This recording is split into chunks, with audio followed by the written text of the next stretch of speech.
Welcome to the Five Phenomenon Podcast. I am your host, Shane Hazen, and with me again this week, returning, Ted Haycraft. The return. The Ted Man. Last week, I made a big stink about, I haven't done what we've been watching, or what I've been watching this last week, and I think the problem for me was that particular week, I just needed to fill it in, and I didn't watch anything interesting that week, but based off Letterboxd, I know you and I both watched some cool stuff this week. Yes, thanks to you, I got to watch the trial of Chicago 7. I've been kind of on a Sorkin thing lately because I during the pandemic I watched 2 or 3 seasons of West Wing, so I'm kind of on a Sorkin run. I live and breathe that. I used to live and breathe that stuff. It was funny because I posted something about Chicago 7 whenever it sold to Netflix about that. I had the script I had read. Sorkin is one of those writers who, whenever a new script of his comes out, it leaks typically. And so Chicago 7 leaked after probably the writer's strike of 2007, whenever this was supposed to be a Spielberg movie. It was like the second draft that I read. And for years, it was funny because I was bringing this up to a friend through email about the problem with the movie is in the script. It ends with a really inappropriate song. It's an Eminem song, Mosh, in the script. And you'll know the part in the movie where it was supposed to be. They didn't end up using it. Luckily, they didn't end up using it. But it's funny, the friend asked that question. He's like, what song was it? And so I couldn't find the script and found it in my archived email. And I found it in an email I had sent to that friend 10 years ago complaining about the Eminem song. Wow. I thought for a minute it was going to, I thought it ended with Graham Nash's Chicago, and that'd be too on the nose. What song? He wrote a song about Chicago. We will change the world. There was, I can't remember the other. I only skimmed through it. There was actually another better song, but it was one of those budgetary. The score was one of the unfortunate things. It's like what I thought thinking about when watching Ken Burns' Vietnam. I thought is he got to Kent State. I'm like, is he going to use the Neil Young? Is he going to use the Crosby, Stills, Nash & Young song? Or is that too on the nose? Is it going to really work? And he made it work really well, I thought. Well, I think Sorkin has a little bit more of a Big Chill, Forrest Gump taste in 60s, 70s music. Ken Burns or Sorkin? Sorkin. Yeah, but I was amazed he didn't go real popular. He didn't really go at all, really. The script had some more of that, but my feeling on the script is it reminded me a lot of the work that Sorkin did for Charlie Wilson's War, where if you read the original draft he submitted for that versus the finished movie, Mike Nichols worked him down to a less Sorkin voicey sound. Sorkin stuff, which I'm sure you've witnessed having watched so many seasons of West Wing, like he's got a very distinctive and I don't think that voice was in this movie that much. Yeah, and it gets certain directors have worn it down since this was originally supposed to be a Spielberg movie, then eventually became a Paul Greengrass movie, and then it became a Ben Stiller movie for a while. And did you say it follows the animated one, the one that was? It's not mentioned in the credits, but I originally heard that it's the what's his name, Brett something. He directed The Kid Stays in the Picture. He has that animated style of documentary, but he did that movie Trial Chicago 7. Or just is it called Chicago 7 or Trial Chicago 7? I forgot. I think I got a copy, but I don't know. I never watched it. And one of the things that was bugging me quite a bit during the movie is it's that problem I have with all biopics is every time you see something that sounds like that seems too dramatic to be true, it turns out usually it wasn't true. What about that clip of Cronkite? Walter, right at the beginning, it goes. What did he say? It's great. It was a wonderful opening. That little montage at the beginning, and he says, "It's a police state," or well, nothing that happened in Chicago is surprising me. I've mentioned that I've been one of my pandemic reads has been the Richard Perlstein's trilogy which is now the 4th book just came out of the history of the conservative movement from Goldwater till Reagan's election, and the 2nd book, Nixon Land, has a really good what really happened in 68. The whole theme of a lot of his writings is generally that, as worried as you are right now about how it seems like there's a lot of crazy voices in America, a lot of crazy extreme voices, one of the points he makes is as combing through the media and all these local newspapers, those voices in America have always been crazy. They just have never, social networks have not allowed us to bring those exaggerated voices to light as they are right now. So, but yeah, I mean, well, you lived through it. Do you remember any of it? No. I'm 68. I was like 9 years old, um, and into comic books and cartoons and movies and stuff. So I was I mean, what little politics was hitting me was just not much. I can't say I was anywhere into that. Even though I had an aunt that campaigned for McGovern. I got a little McGovern campaign bank in my collection somewhere. Really? And my uncle only 5 years older than me, was super counterculture. So he was in the air, and all that, and the record albums and the magazines I'd seen in his bedroom, and Ramparts and all that stuff. It was all there floating behind me, but I let more pop culture stuff stay dominant. And well, one of the reasons I wanted to bring up Sorkin is he made news, I think it was this week or last week, saying that he's been pushed for a while that he wants to write a sequel to Social Network. And what was interesting about what he said was, he said two things. One, he will only do it if David Fincher will direct it, but he said what he would base it on is the Roger McNamee book Zucked, which Roger McNamee is a significant talking head in the movie I was pushing last time you were on, Social Dilemma. And so that's going to be, if he actually does write the sequel, Social Dilemma is going to give you a little bit of an idea of what the movie's going to be about too. Interesting. Yeah.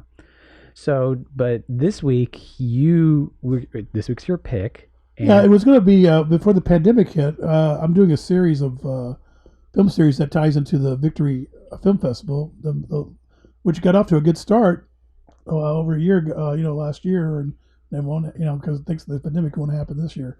But so Matthew Alm let me just kind of run rampant with my favorites and get to talk about them, and it was going to be this film we're going to talk about now, Robin and Marian, directed by Richard Lester. Yeah, so Richard Lester. Well, let me back up just a second here. I don't know, probably around the time I met you, my holy trinity of cinema was Orson Welles, Sergio Leone, and Michael Mann. Mm-hmm. That was my holy trinity. And somewhere, I just over the years, Richard Lester kept on creeping up. So wait, Richard Lester wasn't in your holy trinity? No, the holy trinity is a trio. The Trinity. No, I know numbers. No, you've never.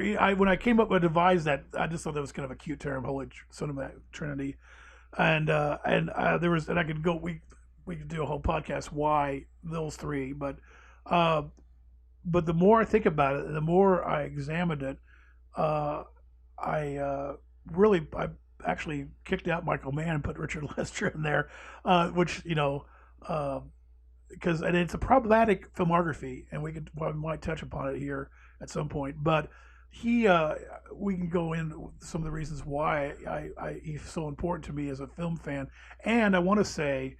And I don't know, Shane, I'd like to hear your reaction to this, but I think seems to be knocked to the side. He seems to be overlooked, and a lot of times these books that come out now say the 1,000 directors that you need to check out, or are these directors. Yeah, he's not even mentioned anymore. He's not even listed in books on major directors, and I think there's several reasons for that. But well, this gets to. We talked about what episode to do on Facebook, so I don't think you would have seen my reaction to it, but you gleaned what my reaction to when you picked this movie was, right? Yeah, I thought. Yeah, well, talk about. I was not that excited about this. I didn't realize. I thought maybe you were up for that or not, but yeah, I was surprised, and the fact that I think you said that you have a memory of not caring much for it the first time you watched it. I rewatched it last night and I was largely indifferent to it, but we'll get into that. But the problem I had was that you have talked about Richard Lester before. Right at the beginning of the podcast, we went on the local NPR affiliate and did an episode of 2 Main Street, David James's show, and we picked our favorite directors. and you talked about Richard Lester there. Yes. And that wasn't the first time on the show you talked about Richard Lester. Am I correct? On David's show, David. Yeah, well, he actually the first time I went on to talk movies with David James was a list of top 10 films. Yeah. And then when you were on your episode earlier, you talked about Three Musketeers. And after we were done, you were like, I want to do a full episode on that. And it's just, you have talked about Richard Lester before. This not on here, though. Yes, you have. I know on To Main Street for sure. No, we talked Three Musketeers before that episode. That episode had just aired right after we recorded because I would pick your brain about why, because you would frequently say Three and Four Musketeers are your favorite. My intro, but the hour spent about my background. Yes, okay. Yeah. And so, I found it fascinating because I had a bad reaction and then I backed off of it just because I think a lot of us all have these hills we want to die on with certain directors, especially directors we found right when we were figuring out what our, for lack of a better description of it, identity of taste is. Like, you came to Lester because of Hard Day's Night and him directing, and you were a Beatles fanatic as a child, right? And then you started to realize that there was a strong cinematic voice that was not getting its props behind it, and that he had made a bunch of other great movies that I don't know if you were discovering them in the 60s as they came along,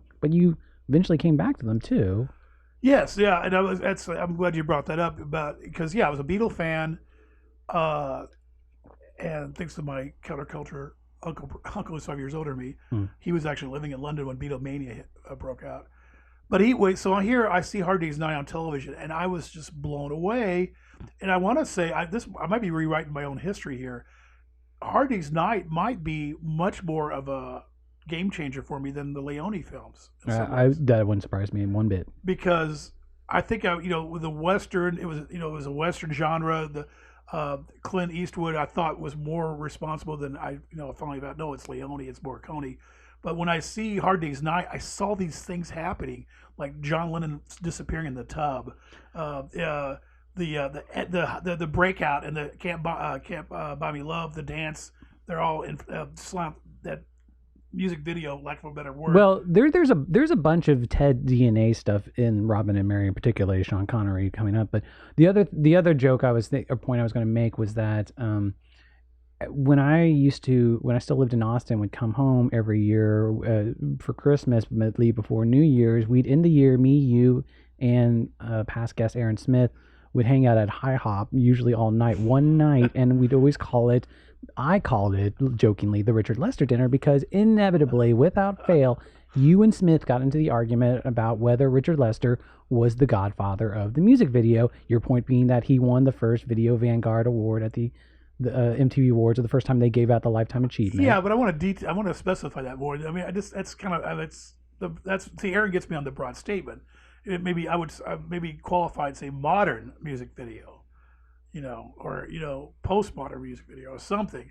I think it's a very valid argument to talk about. It's so funny because I feel you still stuck in the quicksand here, and I wasn't even against it. When we'd always come out, I'd always fall under banging my head on the table when you guys made the argument because I was just like, I don't understand why is there an official title being given out? Who's given it? No, I guess a lot of my heroes. Bob Dylan, Orson Welles, all these they've started things. They've changed things. Leone, he changed the Western genre. So I guess I want to give something to Richard Lester to stand on. Well, one of the first places before we had met, one of the first things I had read of yours when you were writing for News for You was a write up on I was big into Steven Soderbergh, and you had written up the book Soderbergh had written. Interviewing Richard Lester, his version of his Hitchcock Truffaut, but although it was mixed in with his journal. But Soderbergh seems like the only person that's really given. Exactly, I know. It's you and Soderbergh. Well, I'm in good company. No, and that's part of. But you got to understand too. Going back to as a kid, seeing Hard Day's Night. Think about this. I had never seen any New Wave films. I didn't really critically think about how commercials are put together and how quick they do what they do. Lester's taking all these elements and stirring them up in Hard Day's Night, and so that was now I go back. Oh well, Louis Malle did this one film that has this stuff in it, and there's Tate and Buster Keaton. It was probably my first exposure to a lot of techniques and things that Lester was pulling from. No, I get that. I get that. So, So, well, then let's get to the movie itself. When did you first see this movie? Robin and Marian, of course, this is post Musketeers, so This is his first one after Musketeers, right? no, it's Three Musketeers, Juggernaut, Four Musketeers, Royal Flash, and then Robin and Marian. Really? Yeah. I IMDb'd it last night. But I was going years. I thought, but all these came within like a 75, They're all 76. very close. Yeah, he gets the Juggernaut job as he's finishing up Four Musketeers. When he gets all shot. Part of my disappointment when you picked this movie was I was like, you knew, like, could you pick my favorite Richard Lester movie, Petilia, or could we pick the movie I've been really wanting to see that I know is a gap in my Lester knowledge, which is Juggernaut? Yeah, we can. Well, we got No, you get one. You get one Richard Lester movie. That's it. Boo. I didn't warn you about that. He deserves. He deserves. Let's make the podcast where I turn him around and get him. Well, ladies and gentlemen, wait for Ted's podcast coming next year. Every Richard Lester movie. Yeah, we'll walk you through all Richard's films, and they're all worth walking through. I believe it or not. It's called Ted's Hill He Dies On. But maybe we get guest star David Cairns. We get David Cairns. David Cairns. You want to explain who he is? He's a film professor, writer, critic. He's been showing up a lot lately, doing video essays on Criterions and stuff. And he did some stuff on the Hard Day's Night Criterion, and he's actually got to interview and talk to Richard Lester in person. And we should definitely also go in. We'll get to it later. One of the fascinating things I really want to pick your brain about his early retirement. Yeah, well, yeah, it's tragic. But anyway, Robin and Marian. So I'm primed. I'm prepped for it because you got Sean Connery. I should have looked this up before we started this, but he's in the midst of his, I think, three of his best films ever. Well, it's the ones that hit you strong: Wind in the Lion, and Man Who Would Be King, right? Man Who Would Be King and Robin and Marian. I call it his costume epic adventure trilogy or whatever, and they're all back to back, and they all got pretty good critics. We're pretty kind to all of them. Were critics really kind to Robin and Marian? Yeah, there was a mix, but there was some really because those first two, I get that. And I don't think Robin and Marian actually end up not doing that well at the box office.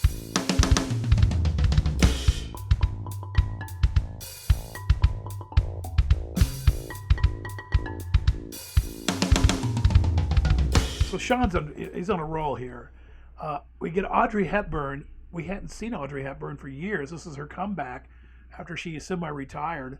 We were discussing this beforehand. I thought the movie she did before retirement was Two for the Road, but you said it's Wait After Dark. I think it's Wait After Dark. I'm thinking. And then she did this, then didn't do anything until They All Laughed. No, Robin and Marian's the first one. This is the only one in between them. Yeah, and so they made that. If you watch the trailer or you see the posters or whatever, and there was a big hoopty-doo. How did they get her to do this? Well, I think she was ready to come back and start doing movies, and then I guess this is the script she picked. I've actually. I mean, if I've read what. It's Connery, but it's also Robert Shaw. It's his first movie after Jaws, isn't it?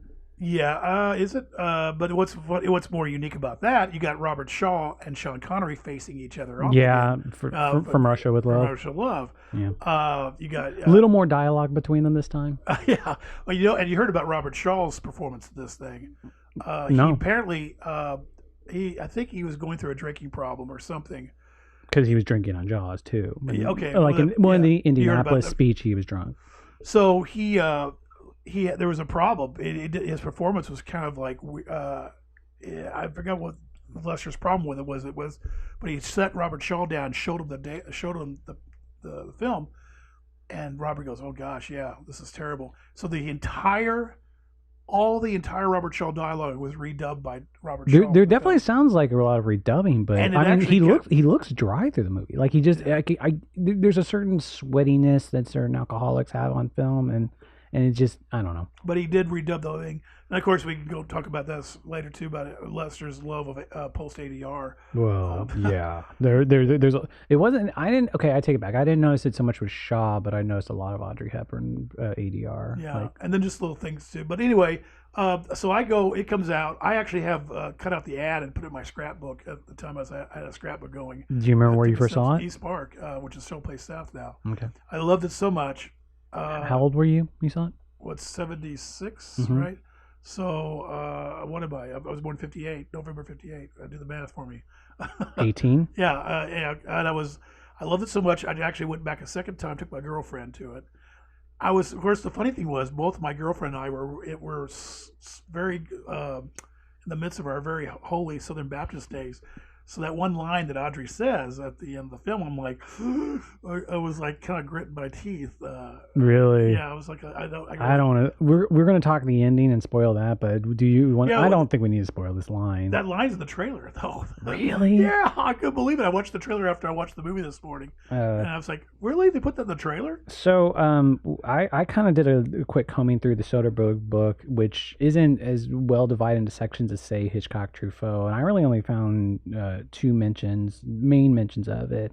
The first one being that he said that I get this is Peter Gruber. He's not the one that was Barbra Streisand's boyfriend that later came on. It's John Peters was that guy. But Peters and Gruber ran Sony for a while, right? Yeah. Peter Gruber, I guess, was at Columbia at this point, and he sold Lester on doing this by saying this is Robin Hood 20 years later, and Lester's like, I'm done, before they even had the script. And then what ended up happening was Lester brought the movie in for below the line, not paying the stars, brought it in under $1 million, but they messed around with it, so they ended up being $6 million, and they decided it was going to be a family movie, and Lester says there wasn't an extensive amount of recutting, but they took the movie away from him and cut but just if you saw a shot of an arrow, you wouldn't see the arrow hit inside the skin. They'd cut it out before then, and it really rubbed Lester the wrong way.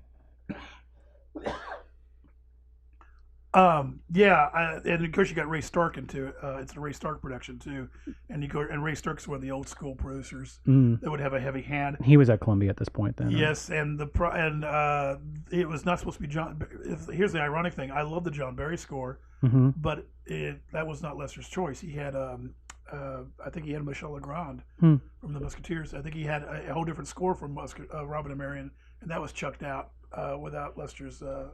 There seems like a very, I want to say, yeah, I guess it is kind of a traditional score, but I remember thinking John Barry's also a DNA thing for you too. Yeah, I mean, and I'm trying to be more objective when I was listening. I loved it. I bought before there was ever a legit soundtrack for it. There was a bootleg. I bought a vinyl bootleg of it, but I was a big John Barry freak, and now I'm thinking he probably didn't. Number one, he didn't have much time, possibly, if this was the story that he got.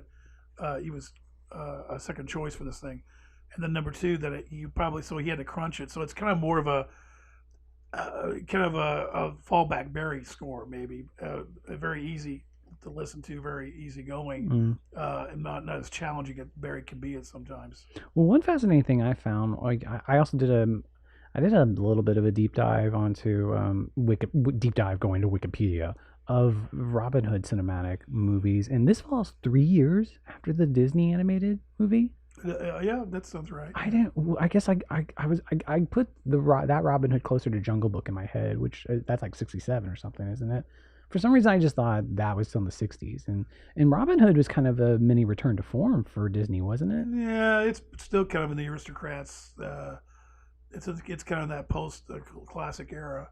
It's kind of that kind of over. I just thought it was kind of considered like a little oasis of quality. I don't know. That's a good question. My take is that it's in that little pocket there that's kind of okay, but not that great. Well, okay. Here's a movie tangentially related to this because they have one of the main stars is in both of these movies, but a movie you were 18 when you saw this. I would have been 10 when I saw the movie I'm about to bring up. This movie's not beloved, but when I was 10 I loved this movie when I saw it at my cousin's house on video. Robin Hood, Prince of Thieves. Oh, Costner? Yes. Well, because I didn't care about his mullet. I didn't care about inconsistent accents. I thought Alan Rickman chewing scenery was awesome. I thought it was just like this, just such a cool ending. And then when the king comes up at the end, it's Sean Connery, and of course, which is a nod to. Is it a nod to this movie? Yeah, it's a nod to this. Okay. Costner grew up on when Costner goes up to get his Oscar, he referenced Richard Harris as his king, And Richard Harris is King Arthur in Camelot, but he's Richard Harris is in Robin and Marian as King Richard, which Sean is King Richard in the non-insane version of King Richard. And the Kevin Costner version, no, it's a fun film. I that's where I get probably in trouble. I could have been a much more harsher critic. I know a lot of critics came down on it, and watching Robin Marian last night. I just really wanted to rewatch Pence of Thieves to see if I can't imagine it's as good as it is in my head. I cannot imagine it matches up to what I thought. But they're just as proliferation. Robin Hood is really tried quickly every few years. Basically, after Prince of Thieves came out, there was a little proliferation, and then they had Steal from the Rich, Give to the Poor. And then Men in Tights came out, the Mel Brooks movie, and then you got 17 years where I don't see a big significant Robin Hood movie. There's some TV shows, and then you got Ridley Scott doing his, which to this day I still haven't seen. But there's the great Looney Tunes cartoon. Favorite version's probably got to be, almost everyone's definitive version is the Michael Curtiz, Errol Flynn. Errol Flynn, yes. Yeah. And then the recent years, there's that weird Jamie Foxx, Taron Egerton one. Right. Yeah, a very strange one. I couldn't bring myself to watch it. I have not seen that. This is obviously your favorite, though. Well, yeah. It's playing, but here's the thing. I think the reason Lester jumped on it because he gets to debunk this. He gets to debunk the hero, and he acts. I think in the Soderbergh we're talking about the oblique approaches to the characters and subjects. This is his forte. That's why he shouldn't have done Superman, but that's a whole. Yeah, subject. No. We agree on that. He loves, from the notes I took, like the whole. Okay, so we should say. This is the movie premise is Robin and Little John have been with King Richard in the Crusades, and they're still down at the tail end of this Crusades. And Harris is King Richard has just kind of gone off the deep end, and he passes away, freeing Robin and Little John to go back to England, and they get back to share the forest. And it's all overgrown, and they don't even recognize their own compatriots. And Maid Marian's gone into a nunnery, and so it's all. But the sheriff is still there, and that's Robert Shaw, sheriff of Nottingham. And so we're seeing an older Robin. That some of the stuff is true, but a lot of the stuff they're singing about and saying about Robin it wasn't true. Well, one of the big timeline problems, confusion things I had was the 20 years after thing, just because when he went from the Crusades back. In Prince of Thieves, that's the beginning of it. But he creates a legend after he comes back from the Crusades. Who does? Costner. The Costner Robin Hood. Yeah. No. And I was confused by that. So was he stealing from the rich and giving to the poor before the Crusades and Robin and Marian? Yeah, he was on the bad side. He was actually an outlaw, but then he decided, in this premise.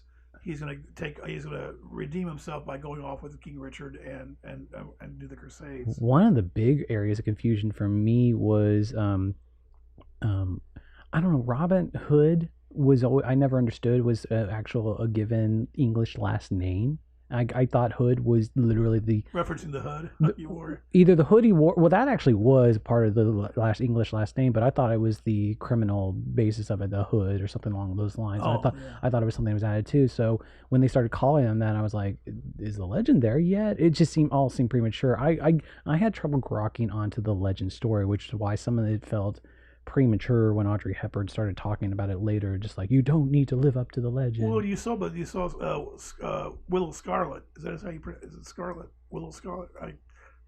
That's terrible. I should know that his name. There's a Friar Tuck, and there's Scarlet, Willow Scarlet, Denham Elliott's character. Oh, okay. And he's the music, and he's the minstrel, and he's singing the songs, and Robin said we didn't do all that. There is a. But he says, but he does. They do reference they did some of that, but it was not just it's a bit overblown now. Ever since he's been gone, it's getting bigger and bigger. The myth has gotten bigger.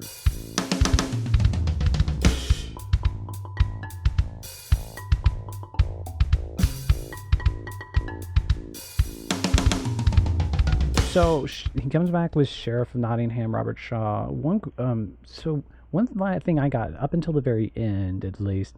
Do you think Nottingham or Connery and Shaw, their characters, were friends?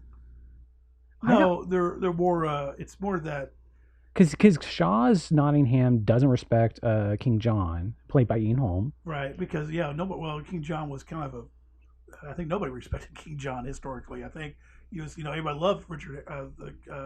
Richard Harris. Everybody loved King Richard. But he was more, much more flamboyant and much more heroic. And King John was more as a kind of a Weasley kind of character. Of course, I'm probably letting movies and TV shows flavor my outlook. I should probably do I couldn't find a definitive historical legend on Robin Hood just because it went through a few different centuries. So I even think like its matching with King seems like a little bit of a thing that we've just become accustomed to. No, I just think they were just they were more you call it the rivals. They were rivals to each other. They respected. It's that hero villain respect. The traditional version of that. Going to other DNA movies of yours, I was for a while reading a little bit of Pat Garrett, Billy the Kid into it, but I think your take on it right here is more spot on. That's a little bit more complicated because the Pat Garrett and Billy the Kid story, but it's just and of course. Robert Shaw plays. See, the thing about I love about Lester, and getting to what some things I like about Lester is a little dry humor and asides that are just filtered throughout the script. And of course, it has to be in the script. But so Lester said that he did some rewriting, but that's part of. If you watch Lester's films, he's going to have some input on that. Yeah, sure. There's some cool stuff that's combing through the books of. There's a main Lester writer named Christopher something. Escherwood? Probably. Yeah. Well, he was talking about these great writers he was working with right around the time he retired, and he said at one point he was writing with Escherwood, Tom Stoppard, yes. and Orton. He was associated with Orton. That would prick up your ears, The really dry playwright. I'm blinking. I can't believe it. But Pinter. Yeah, he was working with Pinter. Yeah, he was. It was funny because he was telling his story. He's basically working with all three of them at the same time, and then none of the movies went forth. So he's working. He couldn't pay any of the three of them. Well, and I think, and it's interesting that you name drop those. Those are Lester's a kind of an intellectual kind of guy. Yeah, and it comes across in the book too. Yeah, he's very very smart, and very forthcoming when he speaks. And I love the other aspects of why I think this film's so great. Is this is coming from the Musketeer movies? I wonder if there's a precedent. I'm sure has been done before, pre-Musketeer movies, but I love Lester's the scene setting. What's that? Verisimilitude? Yes, you've almost last night this morning I was watching it.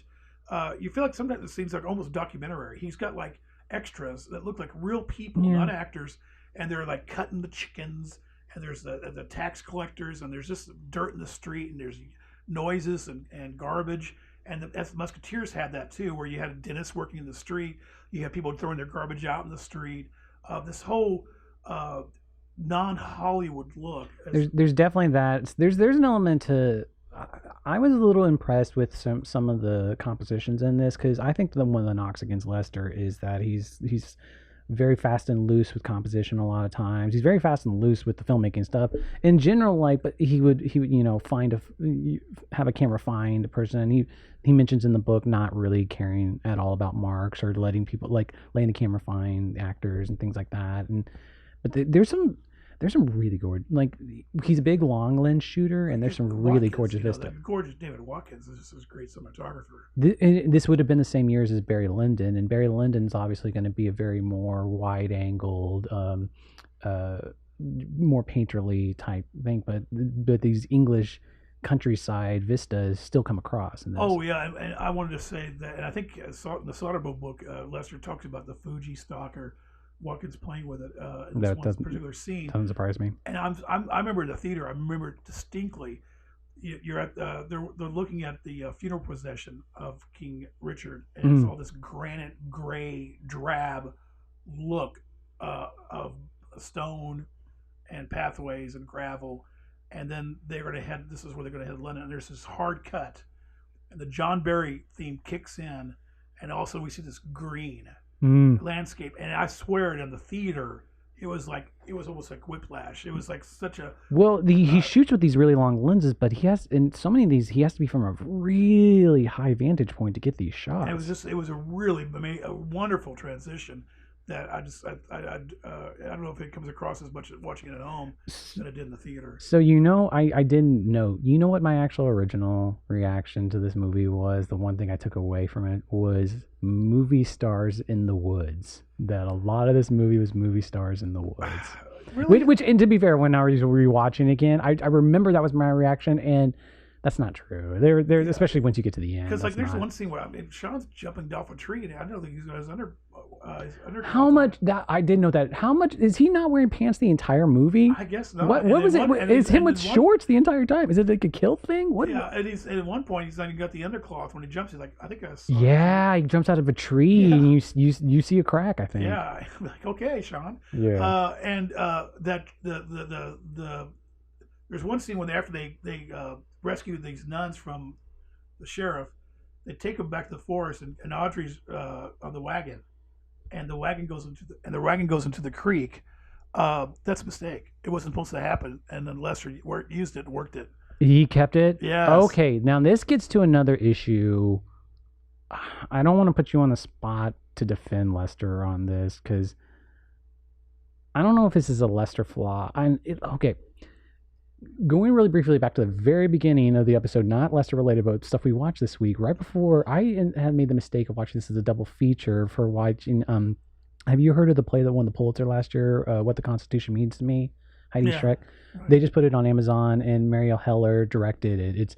It's also weird this year. I feel like the best movies I've seen in the hellish 2020 pandemic year have been these previous years filming Broadway plays. We got the American Utopia, the Spike Lee's version of the David Byrne show just came out this week, and then I don't think anyone's significant to Hamilton, but it was really good, and so it really put me in this frame. This movie is named Robin and Marian. So Marian is half the character's subject of this movie, and this movie just the portrayal of women, she's dumb and just crashes. She gets punched. She tries to kill herself when Robin leaves the first time. But this is a woman of the medieval times too. I guess. I mean, how do you? I mean, I'm not trying to sure yeah be anti-feminist here or anything like that, and there's things you can do. I thought she was a pretty strong woman. I think she's strong in her performance, but in the writing, no. She gets punched. Okay, this gets to another weird thing I've noticed. Do you remember? Okay, do you remember the Irvin Kershner movie, A Fine Madness? Have you ever seen that? Doesn't Connery punch Joanne Woodward in that? Yeah, but there used to be that used to be a humor stick, which I don't think is kosher anymore. And he's punched. He punched guys punching women. And he punched Bond girls too, didn't he? For humor, for the sake of humor. This does not age well at all. And it didn't. It really watching What the Constitution Means to Me, which one of the main points she makes at the end is that the number of women. I don't know if it's who've seen violence in their lives or have been killed by a lover or a partner has grown in the last century. Well, just the only thing I don't want to get the wrath of people on me on this, but I want to say, I just think in the context of the film, in the context of the time it's taking place, and her character, she's somebody set the scene. She's supposed to, the Pope, they're having problems with the Pope, the government in England, with King John, with the Pope, and they have to arrest all the high-ranking Catholic people in the country. So as a nun, she's supposed to be the head of the that country. abbey, or the abbey that she is going to go. Okay, I'm going to go in, but she's not happy with it. But she wants to. She's going to keep her abbey going and helping people out. She is going to go in and surrender herself no matter what. That is she true. is going to do it no matter what. And Robin says, "No, you're not going to go in. I'm going to save you. No, you can't do that." And Robin's trying to be the heroic guy, and she's not going to give up. He's trying to heroically not let her martyr herself. Yeah, and so he goes, "Okay, well, the only thing I can do is knock her out and get her back in the forest and talk to her then, and save her that way." So that's the reason he hits her, to knock her out, because she's going to yell and scream and fight and tussle. I know at the time you're supposed to I kind of laugh. But this also may just be an unfortunate double feature for me too, of like making me really laser in on this with a modern lens. But okay, do we want to set a spoiler thing and talk the ending now? Well, let's, I guess we get there. Or what else do you have to talk about? Well, there's all kinds of stuff like, I know I need to see my notes and try to talk to this mic is kind of hard. I do want to talk about Lester's ADR thing, because I finally put my finger on my problem with the Lester ADR thing. Okay. Well, okay. Do you want to describe? You said in the past what you love about him. Putting it on the sidelines. You hear like when King Richard is confronting Little John and Robin, and you hear like little servants in the background, and the groans, or they might say a little aside, or like the unfortunate one I noticed is whenever after Marian crashes into the lake, Robin has to pull her out, and he's like, "Oh, you put some weight on." Yeah, that's exactly. You put weight on. This is an ADR line whenever the character's lips are not on screen, so it's something added in after the fact. Yeah, even though I think I saw a real bad blatant one where the lips are not moving, and it was I forgot.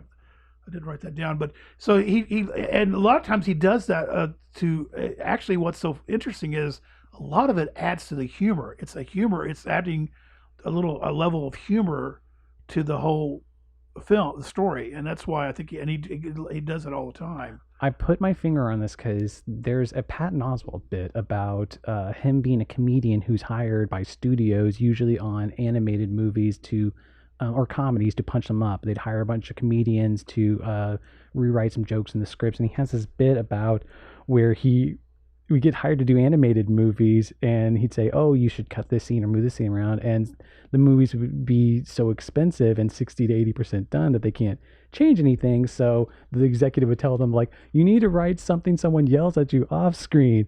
And Patton Oswalt describes it as, "Oh, you want to write funny jokes that people off screen can yell over the unfunny, uninteresting action to make it a comedy?" And then he ends up like, the rest of the bit has him telling some really tactless jokes about lines he would add over Auschwitz footage or 9/11 footage. But it was just this joke about like, yeah. But I mean, Lester's just he just constantly would do that. I remember Musketeers, where again, there's these little people as they have plates of food, and they're serving in a big ball. And you get to hear this little running commentary, like, making fun of the aristocrats. You always reference a Faye Dunaway line. The Faye one, she's put on weight. That's another put on weight one, where they carry in a carriage, and like, she's put on weight. And they're just like, it's just and it adds, so that static. It's, I see where Richard Lester's head's at. And he does static scenes. He doesn't move the camera hardly at all. Have you noticed that?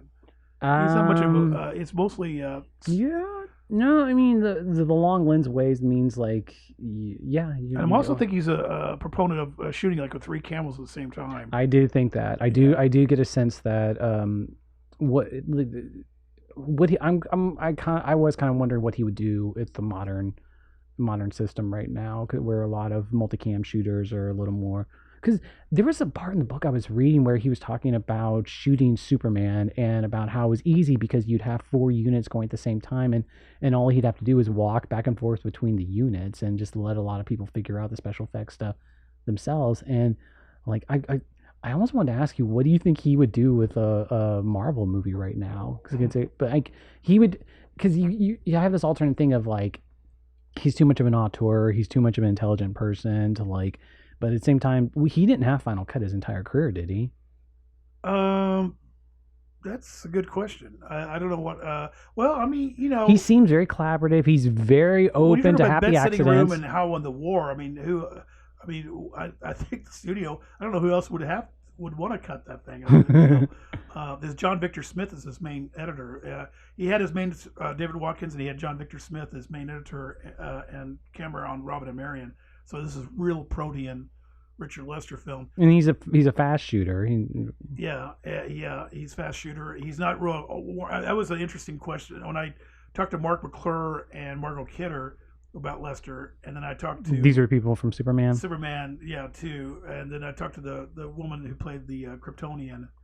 Ursula. Ursula. Is that her name? I can't think of the actress's name. Sorry. One of Zod's right. psychics. And she said, "Oh yeah, he's great. He was wonderful. He's and then I talked to the other ones, and they were not too happy about Lester, and I think some of it was the politics going on, the studio politics and the Salkin between brothers. Superman 1, Superman 2, all that mess. But the one thing is, Donner is a much more warmer. Hey, let's have fun and talk to the actors, and he's on the set and doing it. And Lester's like, here's the scene, cut it, shoot, go. Yeah, Lester. There's some other things where Lester said he doesn't like sets, and he was talking about a lot of the energy sometimes that's in the movie is just so he can end the day early and get onto a tennis court. Yeah, that sounds right. Yeah.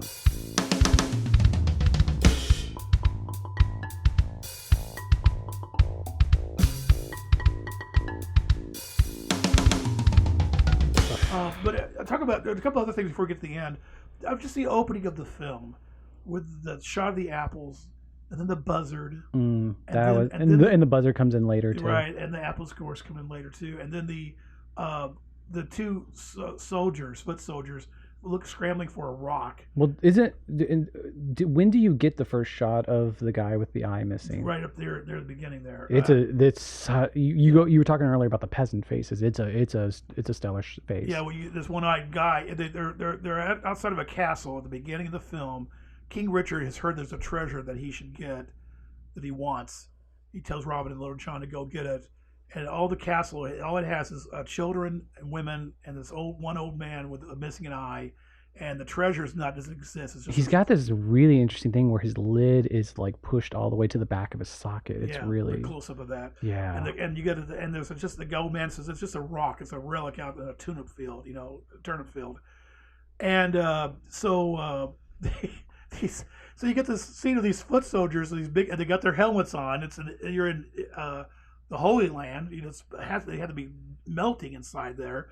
They heads butt, just because their helmets, they can't even see what they're actually doing. And their helmets kind of clunk together. They get the rock out. They're grunting and groaning to get this rock to the catapult.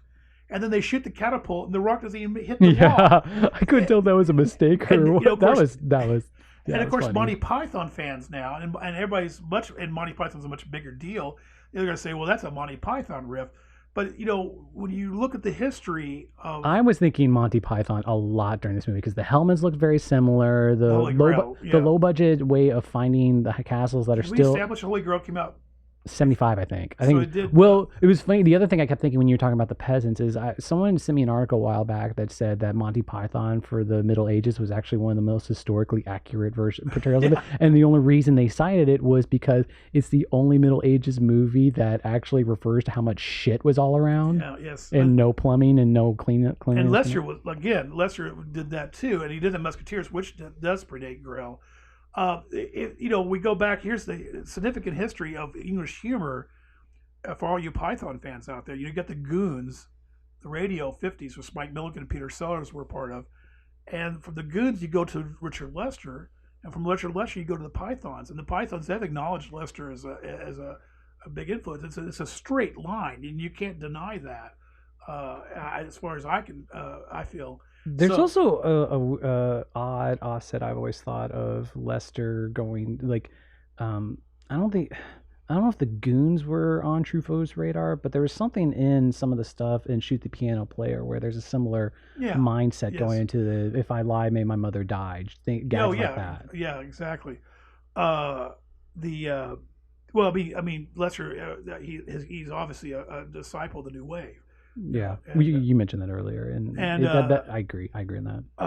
And I think one of the reasons I love Lester so much is that, growing up in America and watching all these nice clean costumes and nice clean adventures and nice clean this and that, I love the look of his going back in Musketeers, going to this the costume, Yvonne Blake, costume designer. The look of the costumes look real and lived in and realistic, as opposed to something off the back lot of Warner Brothers or something. The dirt, the grime, the feel, the people in the background, and then fight scenes. Or like there's a scene where Robert Shaw's going to start his expedition to the Sherwood. He does his little prayer, but he has trouble getting up. He's got all this metal on, and he's old. He's getting old, so he actually he's not just like pouncing out there. And then they start fight scenes, or they're pushing it at each other. They're grunting and groaning and sweating and bloody, and they're not these nice clean action CGI action fight scenes we have now. There definitely, you can see that in the numbers at the end, but I remember they ended up having the full blown fight. But I remember before that happened, I noted to myself, like, one really low budget way of getting around a fight is to have a contest of champions. Yes.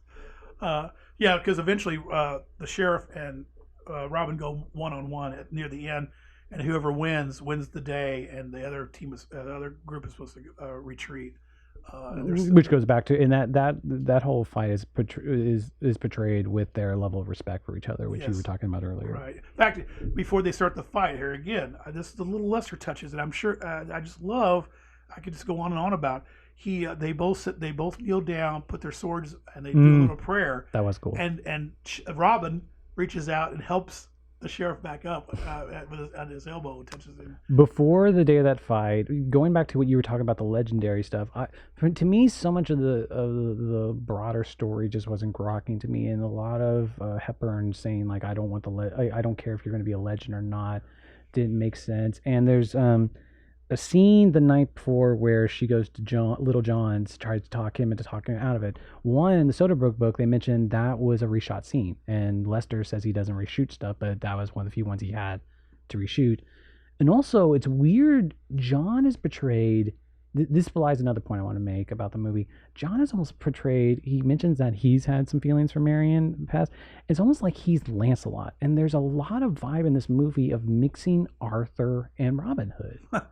Especially in the terms, Connery does shoot a bow and arrow quite frequently for the movie, but the majority of his movie is sword fighting. Yes, right. Well, I mean, like I said, I think debunking the myth and Robin older and Lester getting in there and playing with it, I don't think he's going to go to the go-to things. Oh, shoots lots of arrows. Little John's a faithful guy. I mean, I almost want to say. There could be a possible subtext reading of Little John and Robin, and the bromance. I actually have a very big point once we've actually talked through the end on that. Yeah, that's... Which I think, it sounds like you and I are on the same page right now. But then Little John also feelings from Marian, too. I disagree with what you said earlier about I think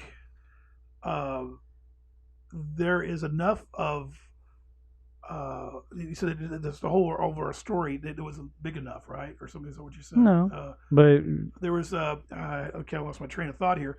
The main point is you disagree with me on this.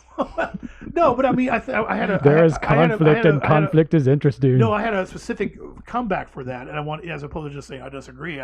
It's just too easy. Is this a Marian point where I was hard on Marian? I think maybe this fact. I think she spells out that she was really the legend stuff. I have problems with the compression of the legendary. And story. She's really in love with him. They actually had a house in Sherwood. She talks about how the house was, and she says her confessions were the envy of all the nuns, because she was confessing all the wonderful sex she had with Robin, and that scene where she looks at his body and he's got all these scars. Again, another touching scene. That I think was another kind of a new angle that we hadn't thought of. But the hero being so messed up and scarred. We're used to our heroes just going on and on. Charles Bronson, Clint Eastwood, whoever. This leads into Indiana Jones showing off his scars, and then his dad turns out to be Bond. Yeah, well, there you go. Yeah. There's all these movies talk to each other. Well, but there's also before that. I can't remember if it's near that scene or before that where she asks, like, how many people did you make love with? And he's like, they all look like you. And speaking of all these little connections, what's the Spielberg film with Richard Dreyfuss? Always. Always. I think she's an angel. Right, Audrey's angel. But guess what? I think the original originally what I wanted to go was there's supposed to be Sean Connery as the angel.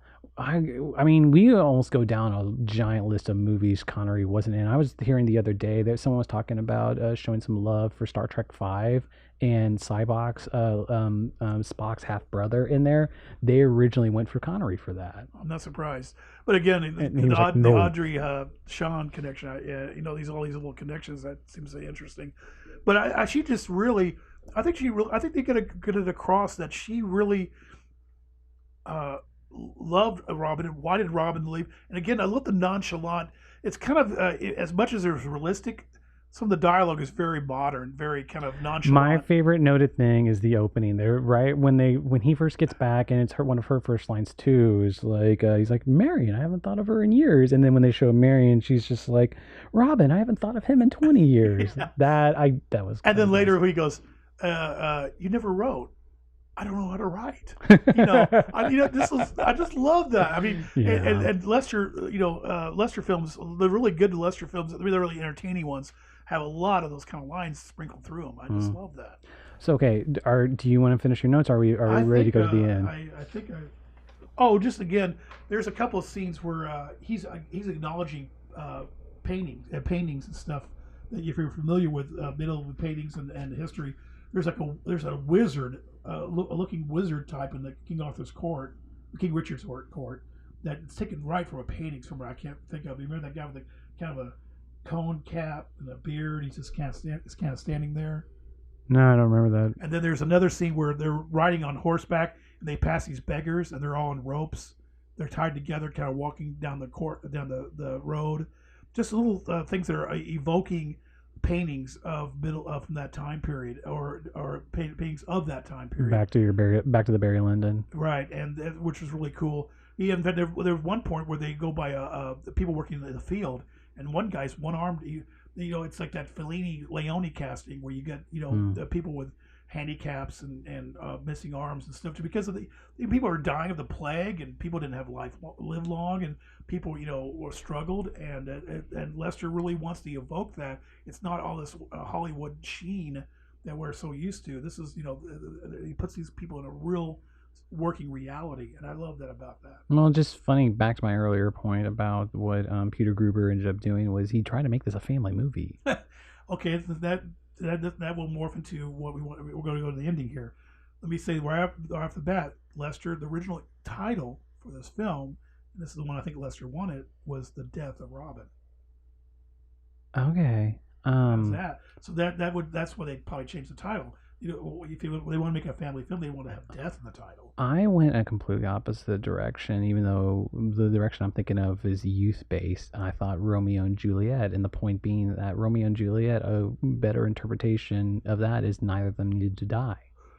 Why did she do that? What was the point? Was he so far gone? Oh yeah, he was gone. My interpretation, again. Then why does she have to go with them? Because the fact that it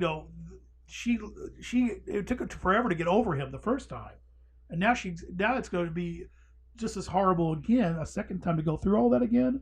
Why not go with him in death? And I should be a much better scholar and know the Robin Hood stories, but I know that I'm pretty sure that is, and for the book, shooting the arrow and burying us where the arrow lands. That's I think it's from one of the Robin Hood. I didn't find a definitive Robin Hood book. Well, there's one in the 1800s. It's kind of King Arthur stories. It's like that was a point, because like if you want to do King Arthur stories, more definitive modern one would be Once a Future King, the E.B. White book, which came out in the late 50s, and then a few years after this, you have Excalibur. So you have. One of the things that there are some Robin Hoods out there, I think. Is there, beyond the Curtiz Errol Flynn one? There's not. No, the books. I'm talking about books. Oh, I was good. But is there a definitive Robin Hood? There isn't, because it makes it this property that everyone keeps trying to make a stab at every 2 or 3 years. There's no real definitive King Arthur either. Once a Future King and Excalibur. That's not real historically definitive. That's what I'm saying. I think Once a Future King would probably, for a lot of people. No, I think that was written. It's 58. 58, yeah. It was. I mean, it's the Round Table, all that stuff. Is a lot of from a modern pop culture point, I guess is my point. But are we carving these identity in the stone? Like, who is the father of the music video?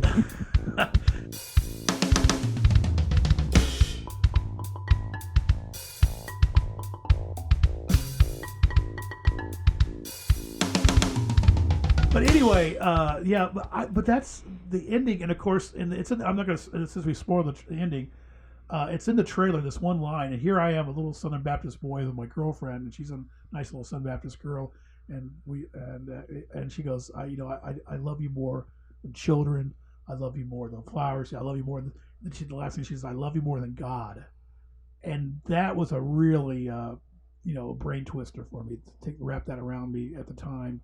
What do you? I mean, how did that whole? So you say the scene doesn't work for you then? It's not that it doesn't. Well, yeah, I guess because it's just, why does she need to die? This whole movie is a basis of like Robin has a life independent of her. Exactly. Robin has a life on his own. Marian doesn't. Marian's life is completely based on Robin. But then you now we're going to. It's going back to the Milius podcast we did. The whole you're doing the whole modern political retro political correct view of this, but wisdom goes past time. Don't you? There's a difference between like giving a movie its contextual. Would not if you had a girlfriend, if you had someone that loved you right now, and well, Ted, we know that's not the end of the cards right now. So I'm just saying. I'm just trying to say, and this is a story. Would I want someone to kill themselves for me? No. But she loved you so much, and you died of a horrible death, and she wanted to go with you. I think that's sweet. I also think that people can. But this is people's story. lives are rich. So in other words, you don't want that scene in there. I think that's a kind of toxically romantic. So Romeo and Juliet's bad for you too. Yes. Do you not like? It was weird. Someone posed to me the interpretation of Romeo and Juliet is it's about the destructive natures of horny teenagers who will come up with any reason to like want to die young and fuck. Can't you just take it as a story and be a symbol of ultimate love? Well, Ted, I think this is going to be a recurring thing between us talking about older movies, where I think you were alive when this movie came out and I was not, and I think that the canon reassessing a canon is something that's going to be healthy to do. But then it's going to throw out so many movies. That's fine. Then what do you have left? And the thing about a canon reassessing it is it's an individual's choice. So if it's fine for you, it's fine for you. I'm just saying, I think I look at that as just not the romanticism of like the end of Titanic versus this just doesn't compare it to me. And maybe that's because I was alive and a teenager when Titanic came out. And if I were a teenager now, I'd be like, Jack, you can just you can get on the board too and maybe survive. I don't know. This is going to go into an issue I think we're going to return to a bunch of time of movies aging. And I think there's an argument to be made that a movie needs to be reconsidered every few years. So, Citizen Kane, Kane's a really big shithead, and he treats his woman bad. So let's throw that movie out. But that movie's a tragedy about a person who's made a lot of bad choices in his life, and she made a bad choice. She shouldn't poison herself, but she did. It's treated as a romantic thing, and it's a vaulted romantic thing. This is just an issue I had with the ending. It was an interesting. One thing about Lester is that the funny thing about Lester is that he loves to debunk and be critical and take an intelligent look at this stuff. Well, let me ask you, what kind of feminist statements do you think Lester had made in his movies? What are strong women characters? Is he supposed to make feminist statements in his movies? I'm sure that he has some. He's an intelligent guy. He has respect for women, right? He's happily married, I think, and I haven't really surveyed that. Julie Christine Petulia, would you consider that that's pretty complicated because she's getting beat up by her husband. Well, there you go. And she's kind of a little offbeat character, quirky character, having the affair with George C. Scott, or do they even consummate the affair? I don't know. I mean, if you want to say I'm being unfair to Lester for historical well, context, I don't know. I want to the whole concept though. That's just I'm just trying to think how so much of romance and things like that. I mean, you're saying we all say now we're going to, oh, it's damaging. This is bad, and so and I'm thinking, gosh, then how do we reconcile this? We get down to like 5 books that we can enjoy and 5 movies we can enjoy. No, that's not true at all. Because there's a lot of wisdom in these other movies. It's one thing to say that the movie ultimately seems to display a ton of wisdom, and you can throw aside certain aspects to it. But it's another to like have this weird fatalistic, we should die together, even though one of you is fatally wounded. But I don't really have anything else going on besides being a nun. Well, that's her character flaw. That's a character in a story. And I mean, and you can't have those kind of characters in stories anymore. That's a bad framing. I'm not saying you can't. I'm not telling what an artist can and can't do. I'm actually judging. No, I'm judging them for what they have done, or I'm actually pointing out this is my reaction to what they did do and why it did or did not work for me. But then, so therefore, this does not apply on every single version of a movie where a character dies at the end for a romantic reason. But it seems like it taints your view of Lester and his whole career then. Well, watching this again last night, it wasn't helpful. Interesting. I mean, like I'm open to like finding more exceptions. I can't argue your point. I mean, I see your point. I have this big bugaboo about Tom Mankiewicz, a guy who wrote a lot of Bond movies and wrote some of the Superman movies in the 70s. His weird, like, make women the dumb comic relief, ditzy falling off of something seems way more egregious than anything here. But just because of Lester being on Superman 2 and Mankiewicz was contributed to Superman 2, right? I think so. Yeah. There was just a little holdover, so I was in the mind of looking at it. And plus, as I mentioned earlier, I had the unfortunate double feature of probably putting me in the wrong frame for this.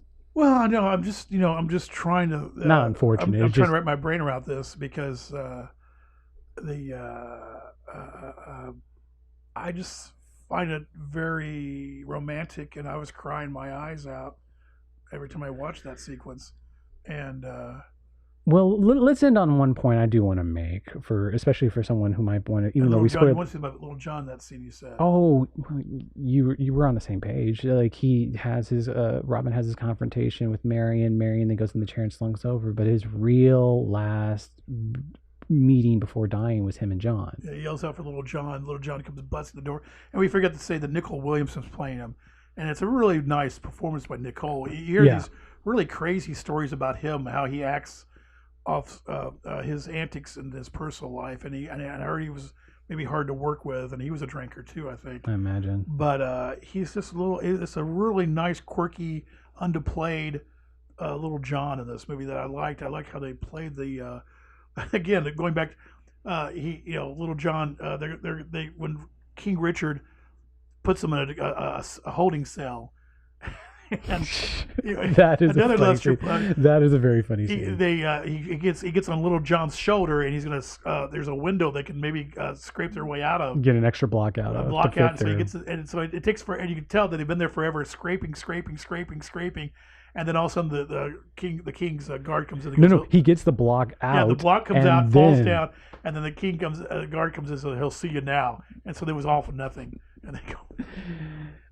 I did want to end on when I ultimately came to the point after you said you wanted to do this movie that I want to hear what you had to say about it, and I don't want to shit on you finding the end touching, because I find it way more interesting to hear someone who likes a movie talk about what they like about it than to hear someone like me who was either vaguely indifferent to it or passionately against it shitting on it. Because the positive is going to outweigh the negative in general. The good because it's not hard to pull at the thread of a movie and tear it apart. But find someone that likes a movie. It's one of the reasons I love doing this podcast with you, Ted, is Yeah. you infectiously love a movie, you get other people to love the movie. And Well, I didn't want to shit on that. Yeah, well, I hope people will see it, regardless of if you have the Shane's approach to the ending. Uh, Which we've already spoiled, so you guys should have checked out a long time ago. yeah. You wouldn't, but if you come back to it, I'd be curious to see. I would love to hear some responses on this. If people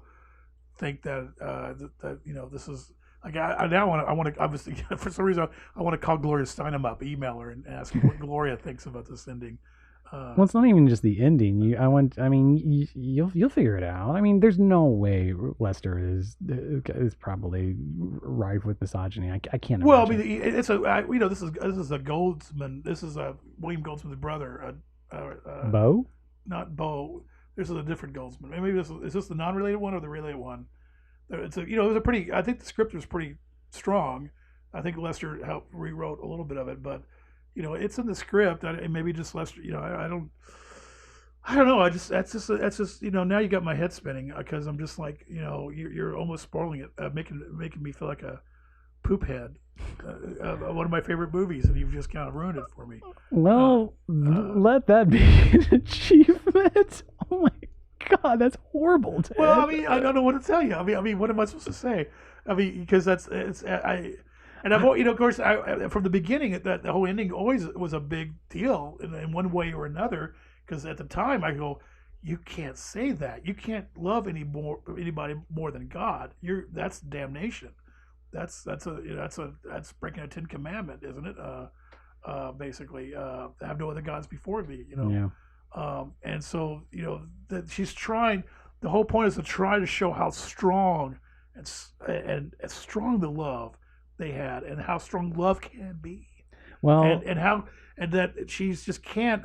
She can't. She's already tried 20 years of living without it, and getting beyond it. And at the point of almost she's beyond it, Robin shows back up. Well, let's end on this point. It sounds like you are still romantic, Ted, and romance is dead for me. So, if you want to do that, I guess. I don't. That's the reason there's no joy in Mudville when I watch this movie. But anyway, it's a good period for Lester. Let me tell people this, listeners, that this is a really interesting, rich, textured version before he gets sucked into the Superman movies and things happen beyond that.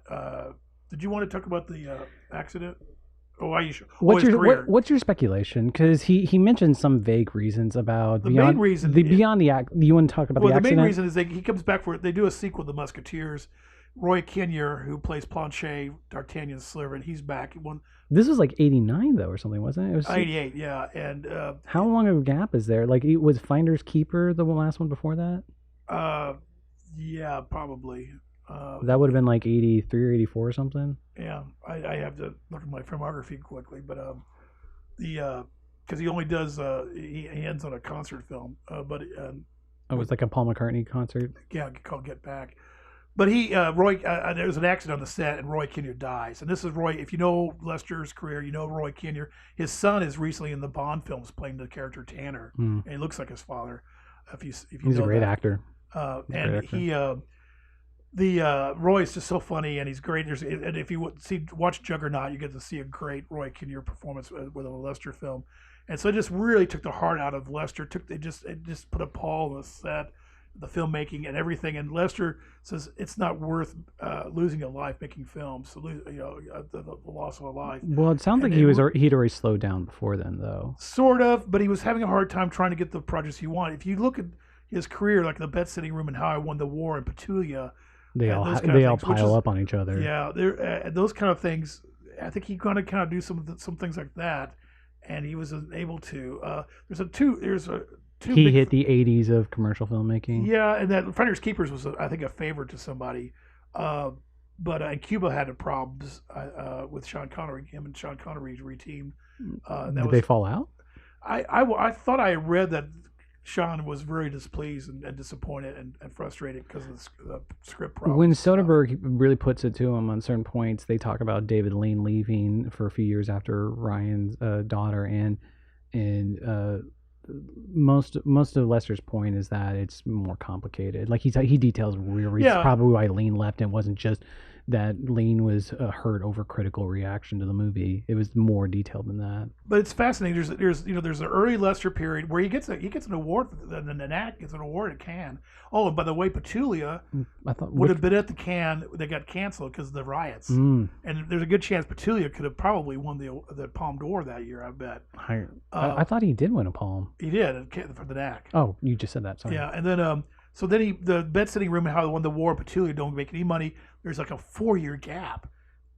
Where he just does some commercials and nothing's going on with him, and then he comes back. It's a different Lester. It's a different look. He's not the swinging '60s Lester that everybody wants to peg him on. It's more the Musketeer films and Royal Flash and Robin and Marian and Juggernaut, and they're much more layered. But there's a little bit of the early Lester in it, but he's kind of got a different mode and look.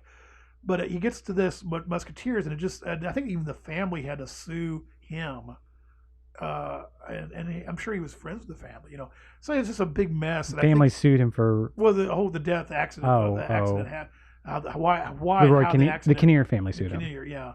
So it got really messy, and of course I just just a good dear friend and a good actor. So I think that just took the wind out of him. He did one concert film and he quit, and I think he was in the '60s maybe. No, did you see? I mean, there's. It's a lot like Billy Wilder retiring early, where he probably had another maybe less tone deaf because Billy Wilder lost a lot of his zing whenever whenever the brain or all the codes started going up. In terms of age, in terms of his contemporaries and peers, he should have had 3 or 4 more good films in him, and he didn't. I mean, he stopped and basically retired, and I think that's hurt him. I think that's put a kind of one where he's forgotten. Because there's such a gap, there's such a bigger gap now between him and history, film history. So there is a hill Ted Haycraft will die on, and that hill is Richard Lester's legacy. Go check out Richard Lester, folks. All right. So Ted, thanks for joining me again. Hopefully you'll be back next week if we do one next week. Thanks everybody for listening.